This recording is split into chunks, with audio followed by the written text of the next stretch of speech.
राहुल नाम का एक लड़का एक छोटी सी कंपनी में मामूली सी नौकरी करता था। वैसे तो वो बहुत मेहनती था और अपना काम भी ईमानदारी से करता था, लेकिन एक दिन उसका बॉस आया और उससे कहा, राहुल, मैं जानता हूँ कि तुम वैसे बहुत मेहनती हो, लेकिन तुम अपना टारगेट पूरा नहीं कर पा रहे हो, इसलिए तुम्हें नौकरी छोड़नी पड़ेगी। सर, आप प्लीज़ मुझे एक मौका दीजिए। अगर आपने मुझे नौकरी से निकाल दिया तो मैं क्या करूँगा? मैं तुम्हें पहले ही एक मौका दे चुका हूँ, लेकिन कोई फ़ायदा नहीं हुआ। तुम्हें नौकरी छोड़नी ही पड़ेगी। ठीक है सर, अगर ऐसी बात है तो मैं नौकरी छोड़ देता हूँ और कल से ऑफिस नहीं आऊँगा। ना चाहते हुए भी उसकी नौकरी छूट गई। अब उसके पास खाने पीने के भी पैसे नहीं बचे थे। वो पूरी तरह अंदर से टूट चुका था। एक दिन जब वो अपने घर में बैठा था, तब दरवाजे पर किसी ने खटखटाया।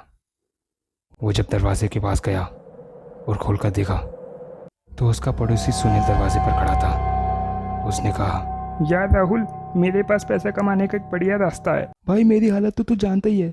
2 दिन से कुछ नहीं खाया। काम कुछ भी हो, पैसे मिलने चाहिए। अच्छाई बुराई भाड़ में जाए। ठीक है, तो तू आज रात को 12 बजे तैयार रही हो। मैं खुद तुझे ले जाने के लिए तेरे घर आऊँगा। 3 घंटे का काम है और 4,000 रुपये मिलेंगे, आधे तेरे और आधे मेरे। ठीक है भाई, मैं तैयार रहूँगा। रात के करीब 12 बज चुके थे और सुनील उसके घर वक्त पर पहुंच गया था। राहुल बिना सोचे समझे उसके साथ जाने के लिए रवाना हो गया। फावड़ा, कुल्हाड़ी और अन्य औजार देखकर वो थोड़ा डर गया।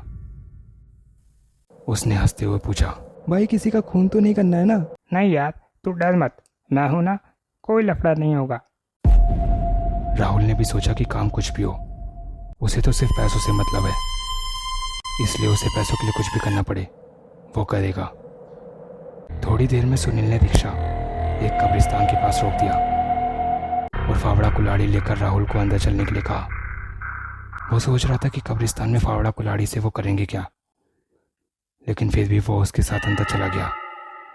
उसे अब डर लग रहा था। सुनील एक ताज़ी दफन की हुई कब्र पर पहुंच गया और रुककर राहुल को ऐसी नज़र से देख रहा था जैसे उसने कोई अपराध किया हो। राहुल ने कहा, भाई, मुझे ऐसे क्यों देख रहे हो? भाई, इस कब्र को खोदना है। इतना सुनकर उसके होश उड़ गए। फिर सुनील ने उसे आराम से समझाया, भाई, सीधी कमाई के कोई एक दिन के 4,000 नहीं देता। तुझे मदद करनी है तो ठीक, वरना जा यहाँ से। मैं किसी और को ढूंढ लूँगा या फिर खुद ही अकेले जुटा रहूँगा। फिर राहुल ने सोचा कि जो मर चुका है वो तो मर ही चुका है, उसकी लाश का कोई क्या करेगा।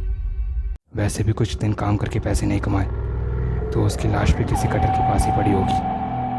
आखिरकार वो इस गलत और घिनौने काम के लिए तैयार हो ही गया और कब्र खोदना शुरू किया।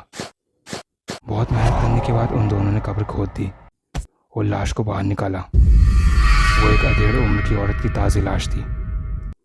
उन्होंने लाश को ले जाकर रिक्शे में डाला और अंदर जाकर खाली कब्र को मिट्टी से ढकने लगे।